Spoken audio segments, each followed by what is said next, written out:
कहानी सुनने का फायदा जब पूरी कहानी सुनेंगे तभी।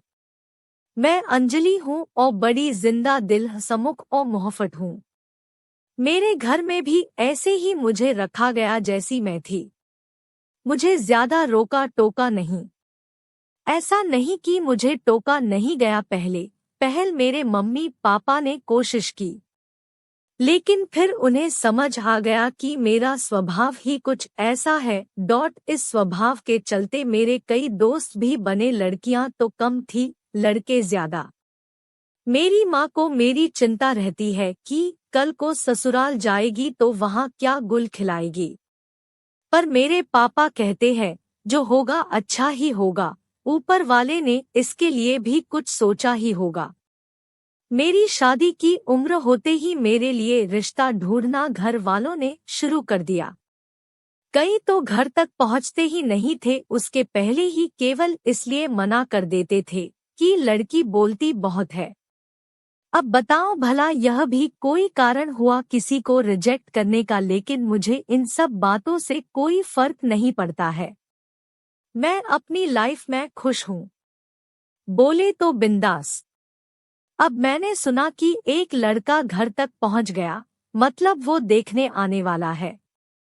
रविवार को देखने आने वाले ओमा ने मुझे पहले ही कड़ाई के साथ बोल दिया है कि मैं अपनी हंसी और बातों पर कंट्रोल करके रखूं। यह बात लड़के को भा गई। अमित और उसके घरवाले मुझसे मिलने आए और फिर जैसा कि होता है, चाय नाश्ता होने के बाद अमित और मुझे अकेले में बात करने को कहा गया। मैं कब से अपने आप को रोक के बैठी थी, इतना चुप तो मैं कभी नहीं रही। फिर क्या था, जैसे ही वो आए मैंने बोलना चालू। मैंने सब पूछ लिया जो मेरे मन में था। कितना कमाते हो, घूमने का शौक है कि नहीं। बीच में मुझे लगा कि कहीं यह मना ना कर दे, पर अमित को मेरी यह बात ही पसंद आई। घरवालों ने शादी करा दी। अमित बड़ी सिटी में रहते हैं, वही अच्छी जॉब है, इसलिए शादी के 1 महीने बाद मैं भी वही चली गई। अमित सुबह 8 बजे ऑफिस जाते थे तो 6 बजे वापस आते थे। ऑफिस के सारे उनके फ्रेंड एक दिन हमारे यहाँ खाने पर आए। शादी के बाद यह पहली बार था जब सब मिल रहे थे। उस समय तो मैंने बात नहीं की, लेकिन जब घर में वो आए तो मैंने सबके साथ खूब गप्पे लड़ाए। अमित के बारे में पूछा। अमित मुझसे बोल रहे थे कि यह मुझसे ज्यादा तो तुम्हारे दोस्त लग रहे हैं। फिर उनकी लाइफ में आया रवि। उसमें ही अमित का एक दोस्त था रवि। वो पहले ऑफिस में था, लेकिन अब वो मॉडलिंग करने लगा था। मैंने उसके साथ भी खूब बातें की। वो मुझसे खाना सीखना चाहता था। मैंने भी बोला आ जाओ, मैं तो पूरा दिन फ्री रहती हूँ, कभी भी आओ। अमित सुबह जब ऑफिस गए तब रवि अगले दिन सच में खाना सीखने आ गया। थोड़ा बहुत मैंने उसे सिखाया और शाम को वापस चला गया। अमित अपनी कैब भूल गया था। जब अमित ऑफिस से आए तब उन्होंने मुझसे पूछा कौन आया था, क्योंकि उन्हें कैब दिखाई दे दी। मैंने बोला अमित कल खाना सीखने को बोल रहा था, आज आ गया, अभी तुम्हारे आने के पहले गया है। उनका चेहरा थोड़ा उतरा। वो बोले अच्छा, इतना रुका तो मुझसे भी मिल ही लेता। मैंने उस समय उनकी बात पर इतना ध्यान दिया नहीं। अगले दिन जब वो ऑफिस से आए तो अमित घर पर ही था। अमित उनसे मिले, उनकी कुछ बातें हुई। अमित को होने लगी जलन और गलतफहमी। जब वो गया तब वो बाथरूम में फ्रेश होकर आए और जैसी कि मेरी आदत थी मैं पूरी दिन की कहानी बड़बड़ करके उनको बता रही थी।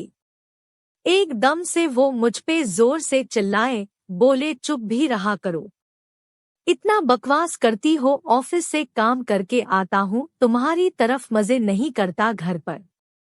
ऐसा गुस्सा मुझ पर कभी किसी ने नहीं किया था, मेरे पापा ने भी नहीं। मेरी आवाज बंद हो गई और आंसू शुरू हो गए।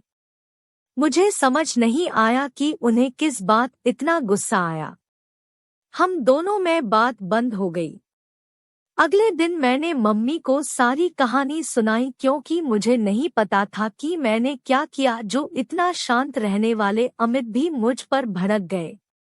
माँ ने मुझे समझाया। मम्मी ने मुझे जोरदार डांट लगाई और बोला तुझे रवि को घर बुलाने की क्या जरूरत थी। मुझे समझ नहीं आया। माँ बोली कि बेटा वो अभी तुझे पूरी तरह जानता नहीं है और वो तेरा पति है।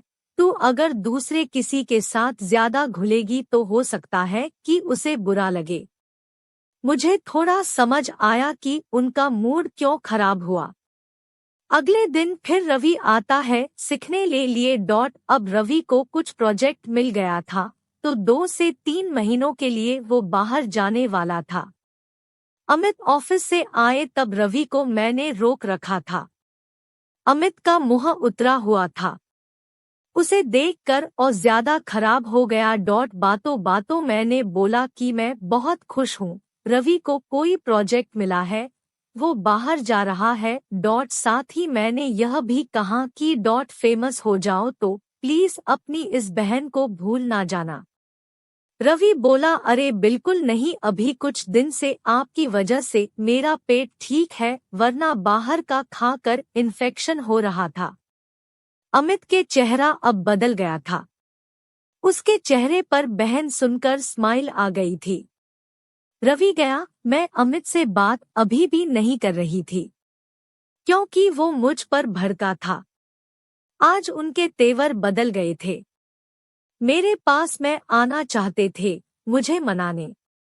फिर उन्होंने थोड़ी कोशिश की। तब मैंने बोला कि अगर आप कल क्यों गुस्सा हुए थे इस बारे में मुझे सही बता दोगे तो मैं मान जाऊंगी। वो बोले ऐसे ही कुछ ऑफिस में ज्यादा काम था। मैंने कहा नहीं मुझे पता है। वो बोले क्या? मैं बोली पति पत्नी का रिश्ता विश्वास और भरोसे का है। आप अगर मुझे कुछ बताएंगे नहीं कि आप क्या सोच रहे हैं या क्या गलतफहमी पाल के बैठे हैं तो मुझे पता नहीं चलेगा। मैं समझती हूँ कि कितना भी सही हो मन में ऐसे ख्याल आ जाते हैं। आपकी जगह मैं होती तो शायद वही सोचती जो आपने सोचा। लेकिन हम बात करके एक दूसरे को समझ के सब बातें सॉल्व कर सकते हैं। उनके चेहरे पर एक बड़ी स्माइल थी। अब वो मुझे ज्यादा समझदार समझने लगे। गलतफहमी एक बड़ी वजह है पति पत्नी के रिश्ते को कमजोर करने की। बात करिए, बात ही बिगड़ी बात फिर बना सकती है।